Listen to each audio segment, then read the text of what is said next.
Dan का तांडव और गांव का विनाश। कहानी की शुरुआत होती है एक छोटे से गांव जिसे सब लोग चरणपुर के नाम से जानते थे।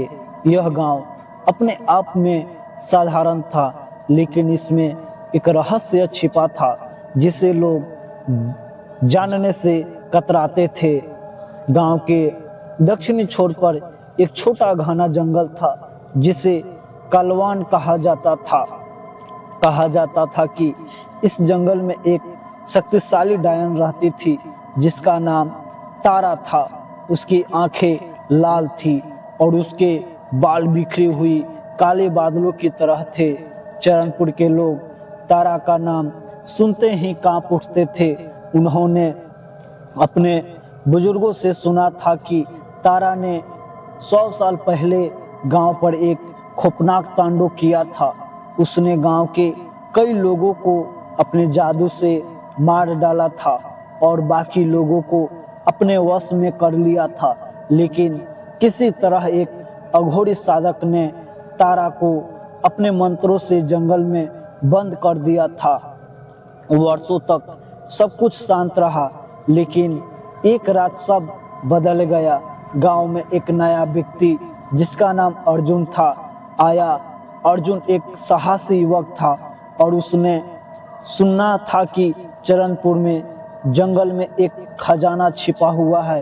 वह इस खजाने को ढूंढने के लिए गांव आया था। गांव वालों ने उसे कई बार चिताया, पर अर्जुन ने उसकी बातों को अनसुना कर दिया। एक रात अर्जुन और उसके दोस्त रोहित और समीर जंगल की ओर चल पड़े। आधी रात तक का समय था, चांदनी में डरवानी थी।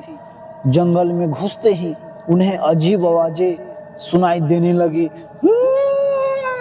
अचानक ठंडी हवा का एक तेज झोंका आया और रोहित ने अर्जुन को पीछे से खींचा। हमें वापस जाना चाहिए, यह जगह ठीक नहीं है। लेकिन अर्जुन ने एक रहस्यमय आवाज में कहा, खजाना यहीं कहीं है। जैसे ही वे आगे बढ़े, अचानक से समीर के चीखने की आवाज आई। वह जमीन पर गिर पड़ा था और उसकी आंखें सफेद हो चुकी थी। अर्जुन और रोहित ने देखा कि समीर के शरीर पर नीले निशान उभर आए थे। तभी तारा की खौफनाक हंसी गूंज उठी। है, तुमने मेरी नींद क्यों तोड़ी? उसने गुस्से में पूछा। अर्जुन का साहस भी धीरे धीरे डर में बदलने लगा। वह जान गया था कि उसने बड़ी गलती कर दी है। रोहित ने अर्जुन को कहा, हमें भागना होगा, पर तारा ने अपने जादू से चारों ओर आग लगा दी। अब उसके पास भागने का कोई रास्ता नहीं था।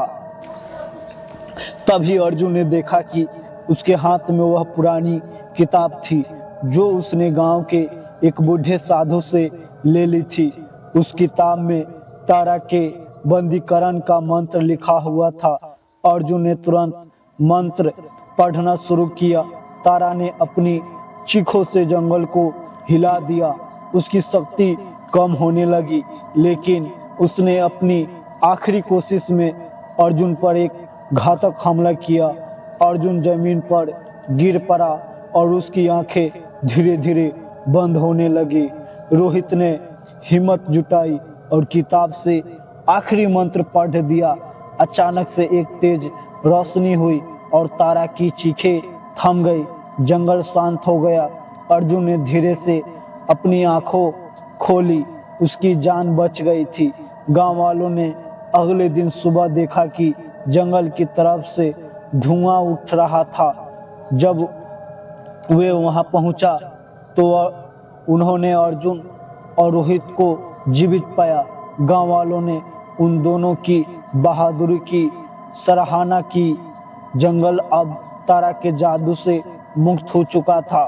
अर्जुन ने अपनी गलती को समझा और वादा किया कि वह अब कभी भी लालच के कारण किसी भी शक्ति से खिलवाड़ नहीं करेगा।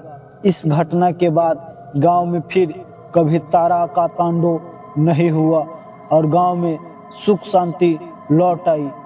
अंत में अर्जुन और रोहित ने यह सीखा कि अज्ञानता और लालच का परिणाम कितना भयंकर हो सकता है, लेकिन साहस और एकता में किसी भी संकट का सामना किया जा सकता है।